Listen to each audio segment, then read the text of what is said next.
Hello बच्चों, कैसे हैं आप सब। मैं स्वप्निल तिवारी आप सबका स्वागत करता हूं आपके अपने चैनल जिसका नाम है फिजिक्स बाय स्वप्निल सर। ठीक है बच्चों, तो आज का जो हमारा टॉपिक है वो है रे ऑप्टिक्स। रे ऑप्टिक्स के जो प्रीवियस ईयर के क्वेश्चन है वो मैंने यहाँ पे आपको सेट कर दिए हैं। अब मैं आपको बताऊंगा कि प्रीवियस ईयर क्या पूछा गया था। ठीक, यहाँ पे मैंने 7 साल के जो पेपर हैं, जो आए हुए क्वेश्चन हैं, उनको मैं सॉल्व करवाऊँगा। ये आपकी काफ़ी मदद करेंगे आपके अच्छे नंबर लाने के लिए। ठीक, तो हमारा पहला जो क्वेश्चन है वो हमारा ये है कि state the condition for the total internal reflection of light rays. यानी टोटल इंटरनल रिफ्लेक्शन है, उसकी कंडीशंस क्या होती हैं। तो बच्चों उसकी दो कंडीशन होती हैं। सबसे पहली कंडीशन होती है कि लाइट जो है वो डेंसर मीडियम से रेयर मीडियम जानी चाहिए, डेंसर टू रेयरर। और सेकंड कंडीशन हमारी होती है कि एंगल ऑफ इंसिडेंस जो है वो क्रिटिकल एंगल से ज़्यादा होना चाहिए। तो एंगल ऑफ इंसिडेंस जो है वो क्रिटिकल एंगल से ज़्यादा होना चाहिए। तो उम्मीद है बच्चों ये दोनों कंडीशन आपको क्लियर हो गई होंगी। अब नेक्स्ट क्वेश्चन पर बढ़ते हैं। हमारा नेक्स्ट क्वेश्चन है right the relation between the refractive index and critical angle.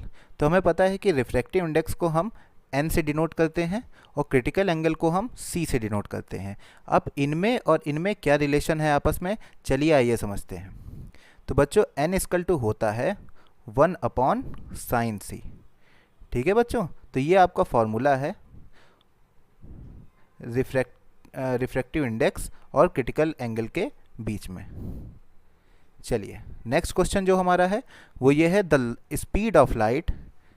Colour change कर लेते हैं। The speed of light in a medium is 1.5 into 10⁸ metre per second.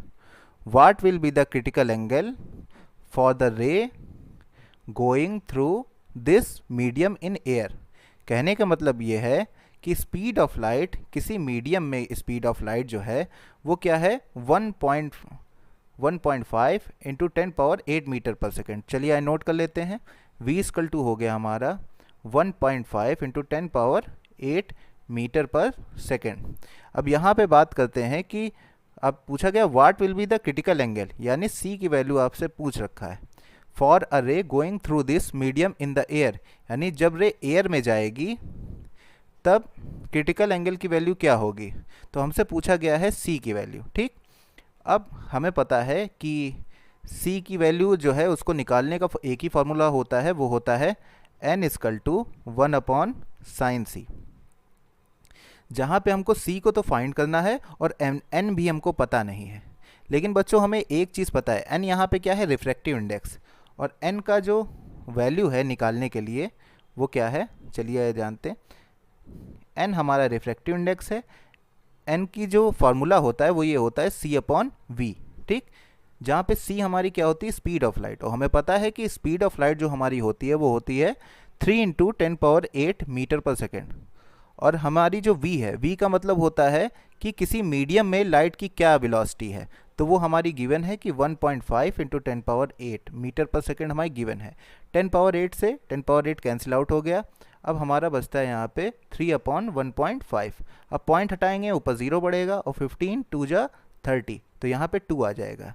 तो हमें प्यारे बच्चों n की वैल्यू क्या आ गई, 2, 1/sin c। अब sin c उधर चला जाएगा तो हमारा आ जाएगा बच्चों sin c इक्वल टू 1/2। और हमें पता है कि 1/2 जो है वो साइन में sin 30 की वैल्यू होती है। और इधर sin कैंसिल हो जाएगा तो हमारा c की वैल्यू आ जाएगी 30 डिग्री। तो उम्मीद है आपको समझ में आया होगा। अब बच्चों यहाँ पे पूछा गया है कि what is the angle of deviation. ये आपका एंगल ऑफ डेविएशन क्या होता है, 2019 में पूछा गया ये। चलिए आइए समझते हैं। बच्चों ये हमारा क्या है, ये हमारा प्रिज्म है। ठीक, अब ये हमारी इंसिडेंट लाइट रे है, ये रिफ्रैक्ट हुई। प्रिज्म से जो बाहर निकलती है लाइट उसे कहते हैं इमर्जेंट रे। अब बच्चों ये हमारी इंसिडेंट लाइट है, क्या है, इंसिडेंट रे। इसको ऐसे जाना चाहिए था सीधे, लेकिन ये क्या हुई, रिफ्रैक्ट हो गई। लेकिन इसकी डायरेक्शन क्या होगी, ये इसी तरीके से ये हमारी क्या है, इमर्जेंट रे है, इसको इधर जाना चाहिए, इसको पीछे बढ़ाते हैं तो ये यहाँ पे कट की। ठीक, अब बच्चों देखो यहाँ पे ये जो हमारी है ये डायरेक्शन है इंसिडेंट रे की, डायरेक्शन है इंसिडेंट रे की। ठीक, और ये जो हमारी है ये डायरेक्शन है हमारी इमर्जेंट रे की।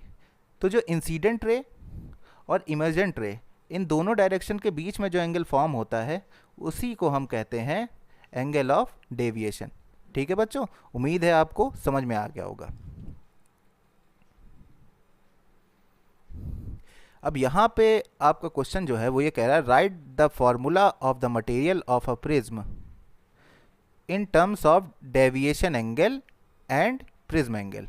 अब बच्चों डेविएशन एंगल का मतलब होता है डेल और प्रिज्म एंगल का मतलब होता है ए, और आपसे पूछा गया है किसी भी मटेरियल प्रिज्म का फॉर्मूला पूछा गया है। ठीक है, तो वो आपका ये होता है एन इक्वल टू, येलो से लिखते हैं, एन इक्वल टू साइन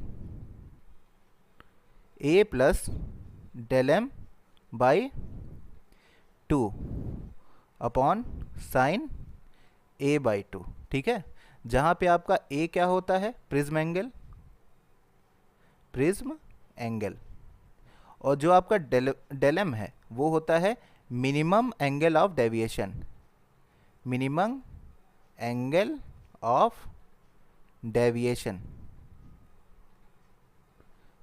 ठीक है, यहाँ पे और एन क्या होता है आपका, refractive index.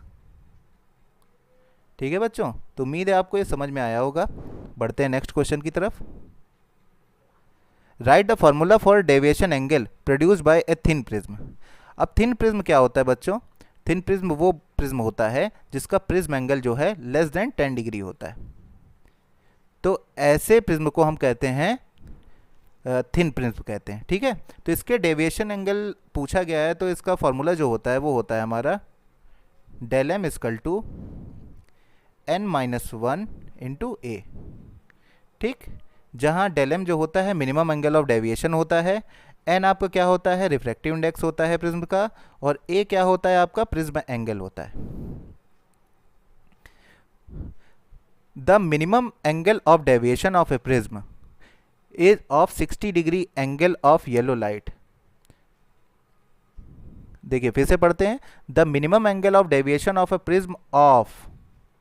Prism of 60 degree का क्या मतलब हो गया, यानी ए की वैल्यू क्या दे रखी है, 60 डिग्री दे रखी है। ठीक, angle for yellow light is 30 degree, यानी डेल एम की वैल्यू क्या दे रखी है, 30 degree. What will be the value of angle of incidence in this case, यानी आई की वैल्यू आपसे पूछ रखी है। ठीक, अच्छा बच्चों यहाँ पे एक चीज़ हम देखते हैं कि हमने पढ़ा था एन इक्वल टू, हमें पता है स्नेल्स लॉ जो होता है हमारा वो होता है sine i upon sine r. ये होता है कि नहीं होता है, हमने प्रिज्म के केस में पढ़ा था sine A plus del M by 2 और साइन ए बाई 2, ये पढ़ा था कि नहीं। अच्छा, इसको और इसको आपस में कंपेयर करके देखो तो यहाँ साइन के साथ आई है और यहाँ साइन के साथ आई की जगह पे क्या दिया हुआ है, ए प्लस डेल एम बाई 2 दे रखा है, दे रखा है कि नहीं। तो यहाँ पे आई इक्वल टू हमारा क्या है, ए प्लस डेल एम बाई 2।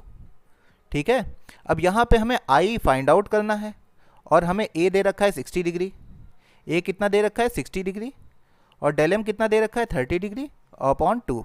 तो ये हमारा 6×3 90 अपॉन 2 सॉल्व करेंगे तो आ जाएगा 45 डिग्री। तो हमारा एंगल ऑफ इंसिडेंस क्या आ गया, 45 डिग्री। ठीक है, अगर आपसे कहता है कि एंगल ऑफ रिफ्रैक्शन निकालिए, तो हमें पता है कि आर की जगह पे यहाँ पे क्या दिया हुआ है, ए बाई 2। तो हम एंगल ऑफ रिफ्रैक्शन भी यहाँ निकाल रहे हैं, आर इक्वल टू हो गया ए बाई 2, ए हमारा प्रिज्म एंगल है 60/2, यानी एंगल ऑफ रिफ्रैक्शन क्या आ गया 30 डिग्री। ठीक है, चलिए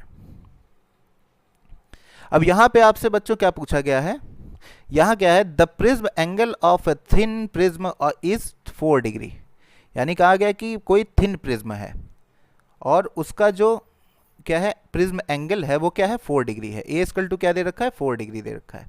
the refractive index of its material is 1.5, यानी एन इक्वल टू क्या दे रखा है 1.5 दे रखा है। Find the minimum deviation angle produced by the prism. अब आपसे कहा गया कि मिनिमम डेविएशन एंगल आपका क्या होगा, यानी डेविएशन का मतलब डेल और मिनिमम का मतलब डेल एम। ठीक, ये आपको फाइंड आउट करना है। आपको गिवन क्या है, ये है थिन प्रिज्म। ठीक है, थिन प्रिज्म, और थिन प्रिज्म की कंडीशन क्या होती है, del M equal to n minus one into A. ठीक है, तो यहाँ पे डेल एम हमें फाइंड आउट करना है, और आपको n कितना दे रखा है, 1.5 दे रखा है, माइनस वन इंटू ए कितना दे रखा है, 4।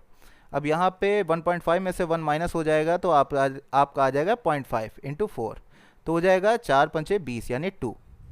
ठीक है, 2.0, तो आपका डेल एम क्या आ जाएगा, 2.0। तो उम्मीद है आपको समझ में आया होगा। नेक्स्ट क्वेश्चन पे बढ़ते हैं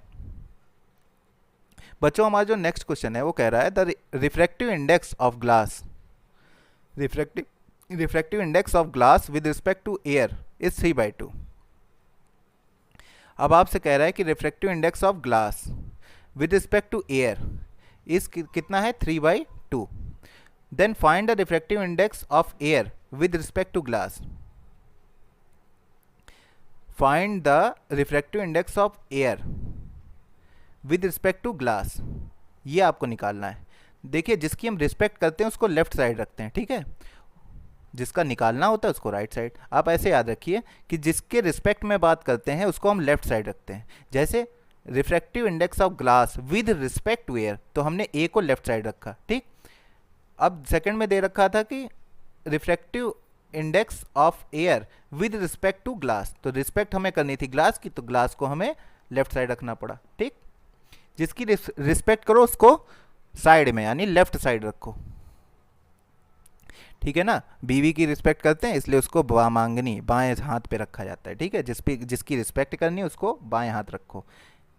अब यहाँ पे आपका हो जाएगा, देखिए हमें GNA निकालना है। ठीक, तो ये होता है 1/ANG, इसका फॉर्मूला होता है 10th में आपने पढ़ा होगा।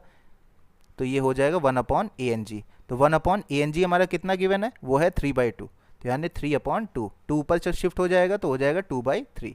ये आपका आंसर आ जाएगा। अब आपका यहाँ पे एक और क्वेश्चन है। क्वेश्चन आपको कह रहा है refractive index of glass with and water with respect to air. कह रहा है refractive index of glass and refractive index of water with respect to air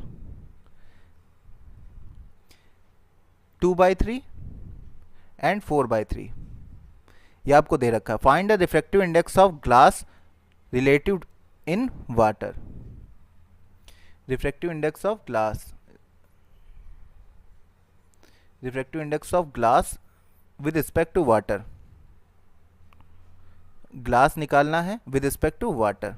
तो इसका क्या हो जाएगा, ये जो आपका राइट साइड है उसको ऊपर लिखिए और जो आपका लेफ्ट साइड है उसको नीचे लिखिए। ठीक, तो ये आपका आ जाएगा रिफ्रैक्टिव इंडेक्स ऑफ ग्लास क्या है 2/3। ठीक है, अपॉन, और वाटर वाला क्या हो जाएगा 4/3।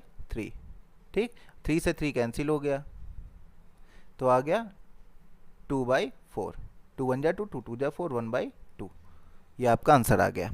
तो उम्मीद है आपको समझ में आ रहे होंगे सब क्वेश्चन। नेक्स्ट वीडियो में मिलते हैं नेक्स्ट क्वेश्चन के साथ, तब तक के लिए बाय बाय और जय हिंद।